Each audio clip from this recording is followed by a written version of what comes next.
We got Charlotte versus Nattie. I thought it was a good match. They've had better matches, obviously, together. Yeah, it was a good match. Great match. I think Nattie deserves to be getting put in a spot where she's on TV again. Yeah, she's another one that's always been held back. Like we always said, we want Nattie too. Right. She had the match won, which I think was good for her character. It annoyed me a little bit that Charlotte just shrugged off the sharpshooter like nothing had happened. I felt like she should have been selling it a little more afterwards. But for a split second, because I'm pretty sure Charlotte was tapping. Oh, we know she was tapping. The thing is, we thought the ref saw it because he clearly saw Charlotte tapping. When he called for the bell, she was still tapping.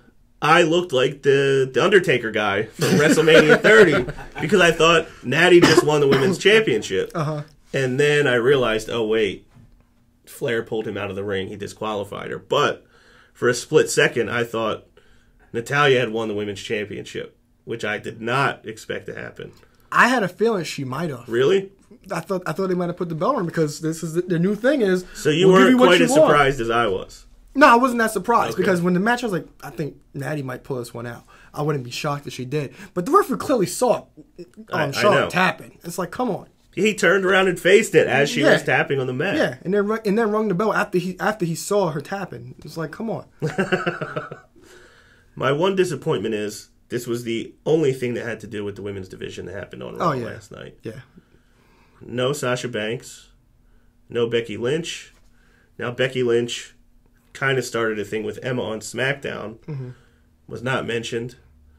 You didn't see any other women on the roster. It was good that there was no Total Divas commercial match. But we've been talking, again, probably since we started doing this show, that the women need a non-title story. They need a secondary story. And in 3 hours of Raw, you have to find a way to add that in there. Was that as glaring or stand out to you as it was to me? Yeah, it's a fact. But they say on SmackDown they start thinking with Becky Lynch, Emma, which I'm all about, no doubt. But at least they're filling 3 hours with good stuff. That's true. I mean, it's not like there was a bunch of crap on there. Yeah, it's not a bunch of stuff that you could say we didn't need because actually everything made sense. You know, unlike prior time weeks, we just like that made no sense. That was a waste of time. Why are you doing this? So you're saying I'm being a little nitpicky then by saying no. I agree. Okay, I agree. They should have followed that up. But one thing is, they don't hype up main event anymore. But that's like where the women get a lot of their time. You hype up main event more than they do. Exactly. You've mentioned it the last 3 weeks. Exactly. Like Paige and Emma. And one of these weeks, I'm probably going to break down and watch it. Paige and Emma got 12 minutes. Really? On main event. Yeah. Last week. And you don't even see Paige anymore. Yeah, because that's where she's been. Like even with the 10 Diva tag, all that built got on main event, but they don't plug main event anymore because they don't really see it as an important thing anymore. Right.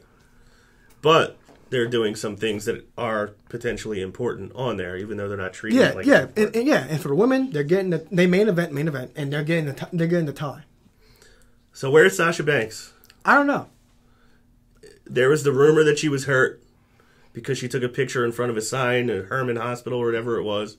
It turns out that was just a sponsor at the arena they were at that night. So she was not, in fact, at the hospital, not injured. So not on SmackDown, not on Raw. She was on Raw last week for, 4 minutes? She had a 1.5-minute match and then a 1.5 in the ring before she walked out. I don't even think it's arguable. She's one of your top probably 10 to 12 most marketable people on your roster. She's got as big of a fan base as just about anybody outside of probably the top 3 or 4 people. The crowd wants her. People watching at home do. How do you have her in such a big spot at WrestleMania? Everybody thought she was going to win the title. She loses it. How do you come out of WrestleMania and then she's just gone? I have no idea. It's exactly like it was before the Royal Rumble. She was gone for, a month? Yeah. And then she came back and people went nuts. She was on TV for most of the next 2 months, and now the last 2 shows hasn't been there. I don't know if this is that they're figuring we'll let her win the title at SummerSlam, because she has that history built up in Brooklyn now from TakeOver. Maybe they'll say we'll let her win it in front of that crowd because that crowd will appreciate it more than anybody else. she'll probably appreciate winning it in front of that crowd more than anywhere else. It's closer to her hometown of Boston, so maybe people she knows from up there will be in attendance, who knows. So I get if they want to cool her off as far as the women's championship until maybe next month or whatever. Yeah. But I don't think you just take her off TV completely. No, I don't. But the thing with this, but there's so many women. You gotta, like I said, you need those secondary storylines, and that's the thing.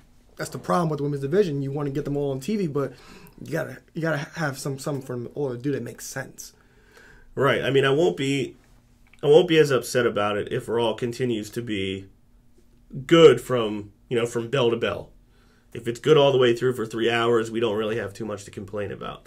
The way Raw typically has been over most of the recent past is at least an hour and a half of it is throwaway that you didn't need anyway. Yeah. And stuff we all could have came up with a better idea for filling time. Yeah. But there's one thing about this Sasha thing. Mm-hmm. I think we'll enjoy her chasing that title more than anything we have in a long time. Me too.